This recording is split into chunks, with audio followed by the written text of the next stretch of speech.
Hi everybody, this is a little pocket card, and it's made with one sheet of paper, and I thought it was really a lot of fun. There's a lot of different things that you can do with this, and so I thought I would show you how to make that today. The side you want facing to be on your outside for your pockets, basically.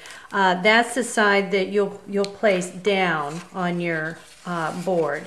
And basically, all we're going to do is fold this in half. We're folding it the 11. This is 8.5 by 11. We're taking the 11 side and folding it in half. Open it back up, and now we're going to fold it. Take this end and fold it back up, and then open that back up. I'm going to come and do the same thing on the other side. Take this edge, not going all the way up to the crease, but about 1/8 of an inch away from the center fold. Open that back up, and then so now you should have a piece of paper that has 1, 2, 3 creases in it, and then these are your two ends. So now I'm going to take my my little paper cutter, and I have one of these scoring attachments that you can get, and I'm going to score this at 1/2 inch.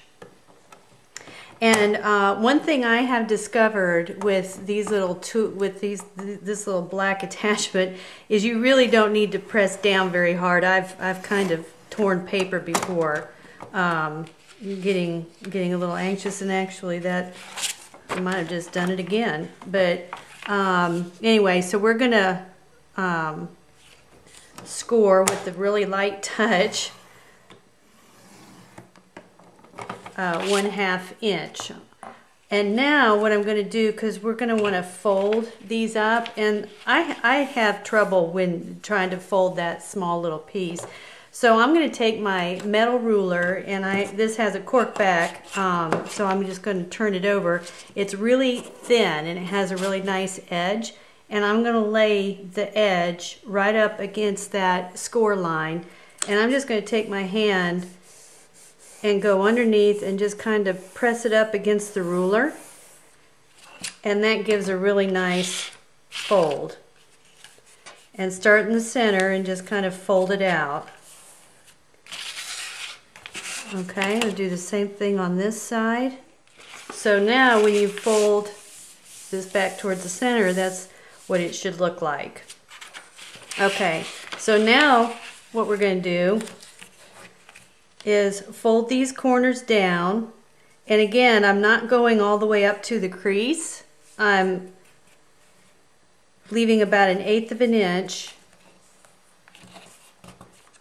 and I'm going to do that on all 4 corners here. I have this, and now I'm just going to fold that in towards the center crease again, and so now you should have something that looks like this.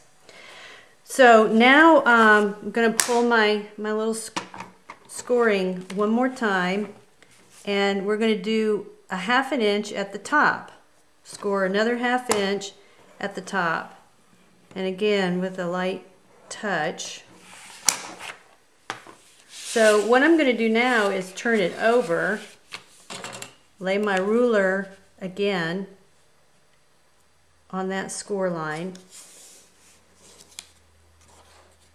and just bring my hand up underneath it and pull all that, and make sure you get you're going to have the corners from the little folds that you made on the corners. So this time I'm going to take my bone folder and just kind of line that up and get that pressed down real good. And now all you need to do is fold this up, fold the bottom up towards the top, and I can see where my center crease is here. I'm going to try to visually match that up. Stick your little corners in your little cat ears here, your little kitty cat ears. It's probably not going to go all the way up to the top, so, and that's absolutely fine. Basically, you want to kind of just visually do the best you can to match up those center creases. Start in the middle down here and fold, crease that fold from the middle out. Now, here's something, and basically this is an optional step. This is going to kind of bow out because these are the exact same, they line up, so there's not enough room in that little flap. So this is what I do. I am going to, with my thumbnail here, I'm just going to bend that back to where that meets. Just to give me a little visual mark. And I'm going to take my scissors and cut off a little notch right there. And so then when you put it up in there, see how that flattened out? See the difference between this one and this one? So I'm going to do the same thing on this side. Then one thing to be careful of is make sure that you don't start cutting down too far, because then when you try to tuck it up in there, that'll be exposed. So now that looks better, and now I'm just going to fold it in half along that center crease. Take my bone folder and kind of go over every. Go ahead and maybe decorate this a little bit. Here I have some rub-ons, so I think I'll just put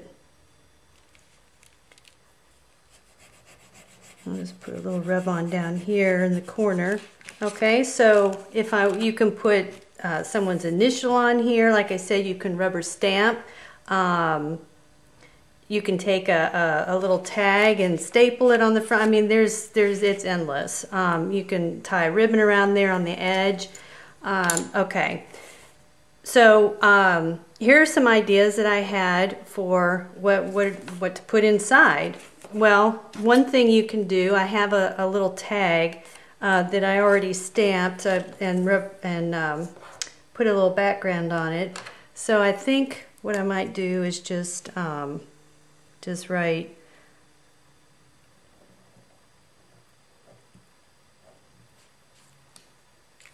a little note on there. So that can sit in there, and you can fill up the whole book because you have 4 places to put things here. So you can fill it up with tags. If you want, you can just take some scrap, just some extra paper that you have, fold it and write a little note, stick that in there. Of course, this is perfect to put a business card in. You can use this for business purposes. You can put a note in the front. You can tuck your business card in there. So that's another idea. It doesn't have to be just paper. Here's a gift card that fits really nicely in there. So again, for a gift idea, you can put the gift card in there. Little note in the pockets. What else? Of course, these little Ghirardelli chocolate squares fit nicely in there, and it's not too bulky, so that'll work. And I was just kind of looking around, and I thought this would be kind of a fun thing to do if you are a stitcher and you want to take a little something with you when you travel. You can fold up some little skeins of yarn, as long as it doesn't get too bulky. And then these little needle packs actually fit down in there okay. So then you have everything in one place, and that's ready to go.